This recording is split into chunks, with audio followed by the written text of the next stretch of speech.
Hey, everybody, it is Trags Mike Petralia back with the latest episode of the Jungle Roar podcast, powered by CLNS Media and our friends at Prize Picks, North America's #1 daily fantasy sports platform. Back with me here on this edition of the Jungle Roar pod is the one and only Geoff Hobson of Bengals.com.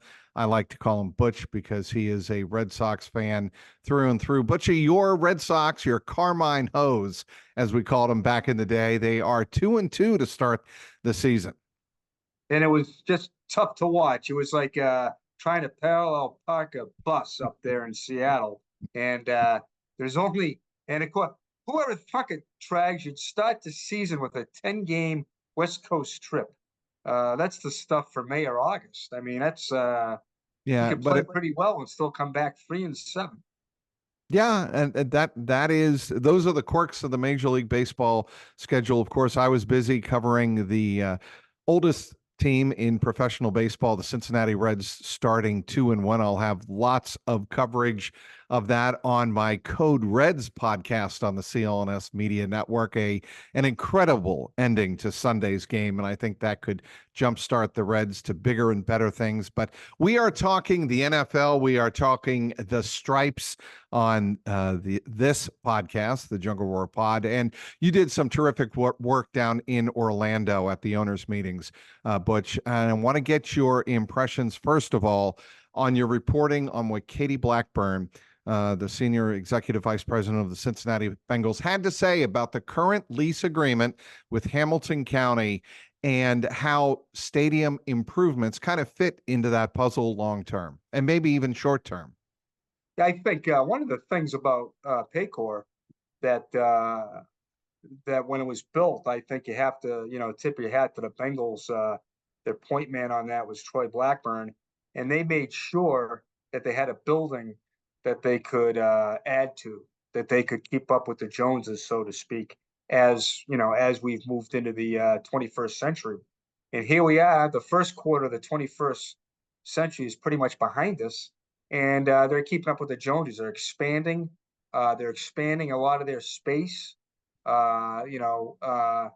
They don't need a trainer anymore, Trags. They need lifeguards. They've completely transformed their training room with the tubs. And they did that last offseason. Right. And now this offseason, they're doing that same thing to the locker room. And they're doing it all around the stadium. Something I find really interesting is the expansion of Gate D that's going to open that up into the road, which is a real nice bookend with Great American Ballpark on the banks. So, I think that's what they saw, what they had in mind when they built the thing was, let's be able to expand, let's be able to improve it.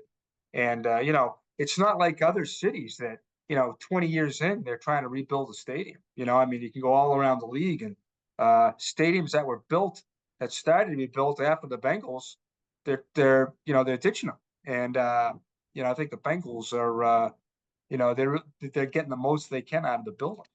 I want to read a quote here that you have from Katie Blackburn.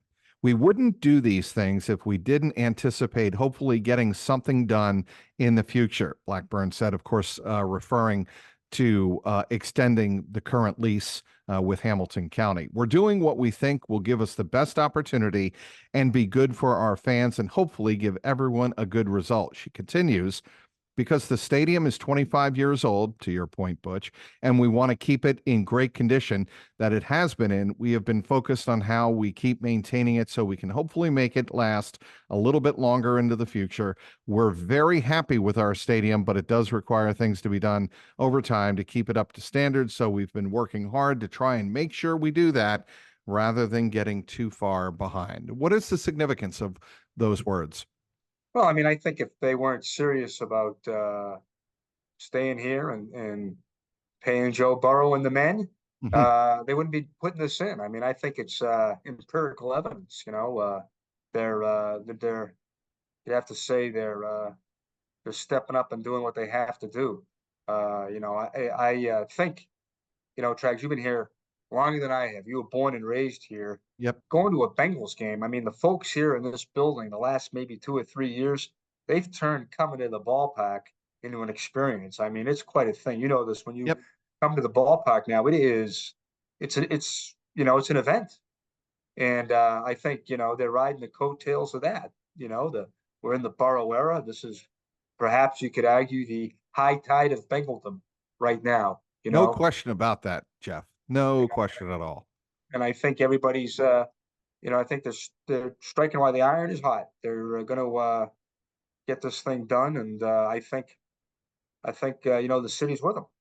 And I think the significance, and Katie goes on to say a lease extension is something that is on our radar. A lot of fans are focused just on the product on the field. But I think in this particular case, investing in the infrastructure of the team, the literal infrastructure of the team, and the environment that is created around the players who they're investing in, like you mentioned, Joe Burrow, they'll be investing in Jamar Chase. I don't think there's any question in that. And the younger players who are going to be with the team long term, that does matter. And having a facility that is up to snuff and up to standards is a big deal. And I think they recognize that, and I think they should be recognized for understanding that. I want to ask you, Jeff, there was that report that came out during the NFL Combine from the NFLPA. And every year, for fans who aren't aware, the NFLPA takes a vote of players and they grade out the teams that the players play for on their facilities and the amenities that go along with playing in the NFL. The Bengals did not receive the best grades. They got 3 F minuses. And I guess my question here, Butch, is how personal do you think they take it? Or do the Blackburns take it, and does ownership take it? Or is that just part of doing business in today's NFL, understanding that there's going to be criticism from the NFLPA? I think Katie said it best down in Orlando. She said, all feedback is good. I mean, you've got to be listening to people, Right. players, fans. I mean, I think that, and I think it's what Taryn Simmons said about Katie when she was talking about the new kickoff rule. Open Yes, I mind, saw that. open mind and feedback. And, I don't think it's kind of what the new era is built on is communication, starting right from the top down with, it's a big theme of Zach Taylor, right? Communication. And I think I think it starts at the top. I think that, and look, they weren't the only team. They're the Patriots, for instance. That's a team with 6 Super Bowls in the bank. They received a couple of F minuses. They received a couple of Ds. And even the Kansas City Chiefs, I believe, Butch, and you correct me if I'm wrong, I think they were rated 30th overall out of 32 teams. That is a team. There's not a hotter team in the National Football League. And yet the NFLPA came down with a hammer on the Chiefs and the way they treat players. So if you think it's just the Bengals and the reputation in years past and decades past, you're sadly mistaken. It can be a team like the Kansas City Chiefs or the New England Patriots who do have Super Bowls, but they come under the ire of the NFLPA. Well, I think, it's, again, it gets back to communication, it gets back to, like when people say, and you can't, just when people talk about the Bengals, they've got to get over, they've got to be talking about these Bengals. You know what I Correct. mean? Yeah. They've been, and all teams, all franchises grow. You know what I mean? And so when we're talking about the 2024 Bengals, we're not even talking about the 2018 Bengals. We're not talking Yeah. about the Marvin Lewis Bengals. We're talking about, now. And I think that's they've really I think they've grown. I think they've grown with the era. I think they've I think Zach they made sure they were on the same page with Zach, and I think the front office and Zach have set a tone together. Another thing I want to point out here, Jeff, and we're talking with Butch Hopson of Bengals.com, does obviously a tremendous job and has for more than quarter of a decade. Is that right? Covering the Cincinnati Bengals? Yeah, it's coming up. This will be April 15th will be my 24th anniversary, Peter Warwick Day. Oh, yes. Florida State's finest. He had his biggest day against Kansas City Chiefs, correct? Oh, there's no question. That was Yeah, if you're the looking at, I think I wrote a punt piece return. last year on the 20th anniversary. If you want to, the the uh, the day that the modern Bengaldom, the day, Bengaldom as we know it, I think that's the day it was born. That Chiefs team was undefeated 9-0, I believe, coming That's right. into And Paul Brown Stadium. Peter Warwick out Dante Hall. Dante Hall. Remember Yes, he Dante Hall did. was the I great receiver. do. He said he told He was Devin TJ. Hester before Devin Hester, Dante Hall was. That's right. And as he went out to take that punt, he said to TJ Hushmanzada, "I'm going to seal it with a kiss." I did not know that, And actually. I did not know that. he did. Yeah, he did indeed. Speaking, boy, this is a perfect segue. It's why I have you on, Butch. Special teams and the new kickoff rules. And something I want to point out is for those who don't think that Katie Blackburn has a very, very influential role in the future of the NFL, take a look at her position on the NFL Competition and Rules Committee, correct? I mean, that is arguably the most important and significant and influential committee in the National Football League, and she's on it. And I want to get your read on what she had to say about the new kickoff rule, which I think, Butch, was modified somewhat for player safety, but more to bring the kickoff back to football. And the second rule was definitely for safety, and that is, getting rid of the hip drop tackle. Right. I want to get your read on Katie Blackburn's vote and input in those two changes in the NFL coming up. I mean, a lot of us would look at that thing and say, what the heck is this? Right down to the alignment. I mean, it's just hard to get. It looks so different. I mean, arguably the biggest change that I can remember. Maybe going back to when Katie's grandfather was on the committee and Paul Brown, and he was a big factor in getting the 5-yard rule, the Isaac Curtis rule, implemented. It might not be. I mean, it's right there with that as far as impact of the game. You're talking about Trags. You're talking about adding 1,200 plays to the game. That's what they think. It's going to be about 1,200 kickoffs. That's a lot. Yeah, I mean that's 1,200 new plays. And I think, but Katie, she deliberated it. I'm sure she deliberated with her father and with the ownership, and she spent a lot of time talking to Darren Simmons.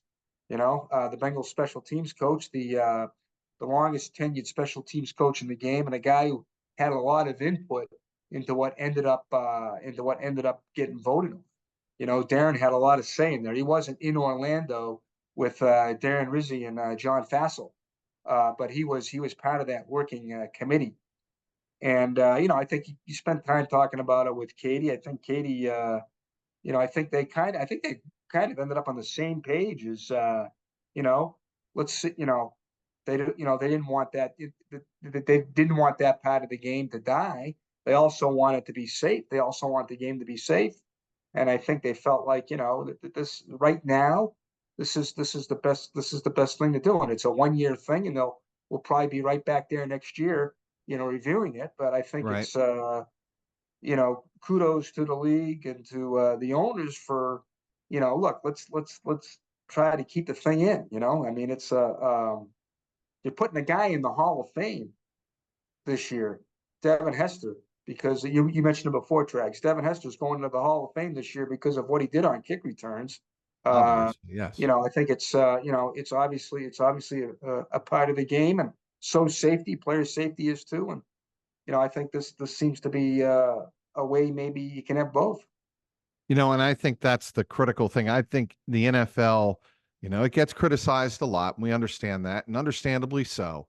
But they are always trying to make the game more exciting, bring in as many fans as possible. We saw that with the whole Taylor Swift, Travis Kelce hysteria this past season. But they're always looking to expand the reach of the sport. And I think they know the kickoff return can be an exciting play for any casual fan that tunes in and watches the game and looks at a guy making 3 or 4 or 5 tacklers miss and racing the length of the field. There's not a more exciting play in the sport than having that happen. And kudos to the NFL, Butch, for trying to bring that back in. Yeah, I mean, I think, like I said, anything that adds 1,200 plays, I mean, that's exciting. Now, I don't know, is it going to be the kickoff we know and love? I'm not too sure. I mean, is it, That's why it's a 1-year rule and right? revisit, right? Yeah, no, it's great to look at. Darren is pretty. I asked Darren if it's now a punt return because everything's condensed, and he doesn't think so. There's enough space in there, and but you might see different kind of returners. You might see different kind of to me, I'm fascinated by how do you build your roster now? You're going to need two returners. So does that mean that extra receiver spot, that extra running back spot, now that goes to a returner? Do you have to draft one late? Do you sign one now? Who's out there in free agency? And beyond that, are you looking for maybe bigger guys because it is condensed, or do you still put a premium on speed? I mean, look at the last two drafts the Bengals have done. It's been a track team. It's the fastest secondary. It's the fastest group of secondary people they've ever had. And 4 3s, 4 2s, and a lot of those guys play special teams, and so hard for me to see Darren, uh, uh, you know, getting away from that. But it's interesting to see how he'll adjust. And we're lucky. We're lucky in Cincinnati. We got one of the best in the game at it, Darren Simmons, and it's going to be interesting to see how he adjusts. We'll wrap up here, Geoff, and talk about the NFL draft, which is now, we can finally say, since we are in the month of April, at the end of this month in Detroit, the last Thursday, Friday, and Saturday, of course, the Bengals and the 31 other NFL clubs will be making their selections, and the Bengals have 10 of them. I'm going to start right here with this question. I asked James Rapine this last week. Do you think the Bengals having 10 selections impacts the way or impacts how aggressively they can approach the draft and maybe go for a reach on a player or two? I don't think they'll reach, but I think in like the first, from 1968 to 2014, I think they traded up 3 times. And like in the last 6 drafts, they've traded up 5 times. And now they've got 3 extra picks, including a third. So I think that gives them, I don't think they'll reach, but I think they'll be aggressive and get up a guy that they don't think is a reach, and maybe pluck a guy. Maybe you'll see 1 or 2 more trade ups, perhaps. I am of the belief right now, as we sit here in early April, April 1st, as we record this podcast on the CLNS Media Network, that they are going offensive tackle. I think it's the safest bet. I think it's one of the deepest positions, high quality, deep in this particular draft. And J.C. Latham strikes me as somebody that is up their alley, an Alabama guy. They obviously had the success with Jonah Williams out of Bama. Is he a guy that is high on your radar in terms of a possible pick? I think any of those tackles are. I mean, what have they got? 7 deep, perhaps. If you look at some of these big boards, they've got 7 guys jammed in there. So now it all comes down.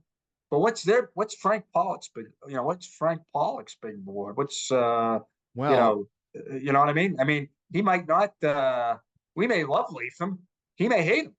I don't know. It's off. The scouts. I don't know. I mean, I certainly on paper, Latham looks terrific, and you think any club would be glad to have him.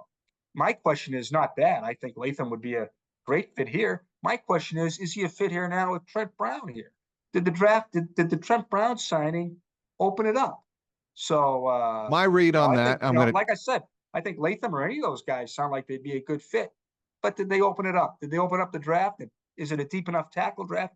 Could maybe get one in the second round. My read on that, Butch, is that they signed Trent Brown 1 year, probably as a bridge, prove it season for Trent Brown, and see if they can get some real good high productivity out of him. He, of course, it has experience as a left tackle, and like Jonah did, he can move over to the right side. The only difference is Trent Brown has more experience on the right side in the NFL than did Jonah Williams. So the Bengals do have that going for them, but he could be a glorified swing tackle, or the rookie that they draft could be the swing. We don't know yet. But I think the Bengals played that really well because you have a guy there that can step in. You know, you have your right tackle to start opening day if need be, but you definitely want to look at drafting an offensive tackle of the future. That's, to me, the way they're looking at it. And another guy that I think we should definitely keep in mind is Talise Fuaga. He seems to be getting a lot of ink in these weeks leading up to the draft. Can you get the right tackle of the future in the second round? Sure, you could. Yeah. It depends on how many of those tackles fall. And the other thing is the Bengals are drafting 18. If they stay at 18, they will probably have a good idea when it comes to their selection of how, if there's a run on tackles at that point. And if, let's say, there's 4 tackles that they still have on their board as first round, upper second round material, then they probably decide to get that tackle in the second round. Or move up into the second round and get their guy, which is what having 10 draft picks affords you the capability of doing. But my sense is, they're going to go with the best guy on the board. They're going to go with the guy they have rated highest, no matter the position. You agree with that, or has that changed? No, I mean, I think the Trent Brown signing clinches that, because I think they, without that move, they're kind of, it was like right tackle or bust. But now, like I say, I mean, if there's going to be a run on quarterbacks, there's going to be a run on wide receivers. What if they get to 18 and the best corner is sitting there? So the name that you brought up, or the name that is on your website, and I want to get to as soon as I find my notes here. Terrion Arnold, Alabama. Fascinating, curious pick or option for you? I'm I'm looking more at a Byron Murphy or something like that. Well, the Arnold defensive is an tackle. interesting. Yeah. I mean, Arnold is an interesting pick, but I think obviously with the departure of DJ Reader and you're playing in the AFC North, those big bodies are kind of rare, but certainly 3 techniques are, they're rare. They're also rare, and if to me, you got a better shot at getting one in the first round than you do in the second. They run out quick. You know what I mean? So Arnold's an interesting guy. I mean, there's no question about that. How much is he better? How would they rate him with some of those tackles, offensive and defensive? I'm not too sure, but I think I think they got to take a hard look at both sides of the line, which I think they have done in the recent past in the first and second rounds. They've gone big, and I think that's something. Although Arnold would be interesting there, but that's what I'm talking about. I'm talking about the universal players. If there's guys like Arnold and Murphy sitting out there defensively, and you've got Trent Brown, and you might be able to get a guy in the second round. These are things. This is why I don't think the right tackle thing is a lot. You can just say it's. I think maybe before the Browns signing you could say that, but I think now it's gives them an opportunity to look at some of those defensive players. James Rapine and I spoke about Byron Murphy last week, and I think he would be, there's been so much made of the Bengals not drafting a first round defensive tackle since Big Daddy Wilkinson in 1994 out of Ohio State. But history doesn't matter anymore, especially to these Bengals. And I think if a Byron Murphy is there, he's the best player on the board. I would have no problem with the Bengals taking him. Certainly there is a need there. And Sheldon Rankins, again, a great 3 technique. He can get after the passer. Love that free agent signing. But I would not mind seeing, if I'm a Bengals fan, seeing the Bengals take a big rookie defensive tackle. Thanks to the Trent Brown signing, we now have that debate for they let us they gave us a new debate for the next 24 days. So I thank Steve Radicevic for that. Oh, I'm sure he's going to be watching this Jungle Roar podcast, and he will appreciate your compliment and your recognition of Steve. Anything else on your plate, by the way, as we head into the final weeks before the NFL draft? Working on anything, Butch? I just want to kind of explore the mechanics of trading up and take a look at some of the most recent ones. And I think too, just kind of the whole Trent Brown thing, I think, is a really interesting because So I take it, given how many, not to interrupt you here, Butch, but given how much you've talked about Trent Brown in the last 5 to 7 minutes, you figure that was maybe one of the most significant free agent signings of this free agent class, simply because of what it allows them to do and how it allows them to approach the draft. I mean, I agree with you. I mean, I think Rankins is terrific too. That's a great signing. I mean, just given, I mean, whenever the Bengals have played him, we we write his name 3 or 4 times Yes. because he's killed. So it's great to have. He's one of those guys. Geez, you're glad to have him on your side. But yeah, the Brown thing too is Trags.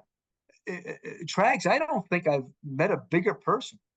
I don't. Yes, I mean, as I joked with James Rapine, I did cover him in New England for 1 year. yes, you did. Right, you did. So you know of him, and I think the fact that Teddy Karras, endorsed him in the process says a lot. But I mean, this guy, he can. I mean, as you know, Trags, he can move. Massive, and he can move. And he can as move. I pointed out to James last week, and I've tweeted this out, go back and watch the only touchdown of Super Bowl 53 and watch what he does for the left side of the line and where Sony Michel runs. He runs right on Trent Brown's backside into a gaping hole for the touchdown.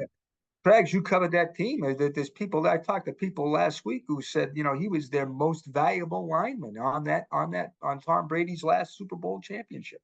Oh, I would not disagree with that. I think he was a massive people mover is what he was. Yeah. And he played think about it. He protected Tom Brady's blind side. Is there a more valued, important member of the offensive line than protecting Tom Brady's blind side? I don't think so. Well, but that Trent had a great game, and you also got, I think it was Joe Tooney. That was his last game as a Patriot, wasn't it? Correct. Or one of his last games as a Patriot. And Aaron Donald, if I'm not mistaken, I mean, he pretty much threw a shutout at one of the greatest players of all time. So. Well, there's also reason for that, and I think we can go back and debate this on another podcast, but. The Patriots threw a lot of stunts, through everything. Dante Scarnecchia has said, I am going to wear down Aaron Donald in that game. And they did. They double teamed them. They triple teamed them. They threw offensive line stunts at it. They did everything possible to wear down Aaron Donald in that game. Yeah, and I think Trent Brown, like you said, I think Trent Brown was a reason because, he was banging into that wall too. So, so I really intriguing pickup on a number of fronts. Anybody who makes Orlando Brown look small, I mean, geez, you know what I mean? It's like, I'm still looking for my hand. I shook his hand. I can't find it. Oh, Butch. Well, we're going to wrap it up there as the clock is winding down on this episode of the Jungle Roar podcast. I want to thank Geoff Hobson of Bengals.com for joining me on this episode. Anything else before I let you go that you want to push? Just you're working on breaking down the draft? Yeah, just trading up, and I'll have two more mocks just to see what we got. Just try to get the temperature out. Maybe we'll do a trade with the Jets. Maybe if the Jets trade down, I can find somebody to trade down with the Jets and try to get the mock looking as real as it maybe be. Because let's face it, you can't come close. But just looking for that universal players that are going to be hanging there at 18. All right, he is Geoff Hobson of Bengals.com. Be sure to follow him online and on X and anywhere else people should follow your work, Butch. That's it, Trags. Bengals.com. There you go.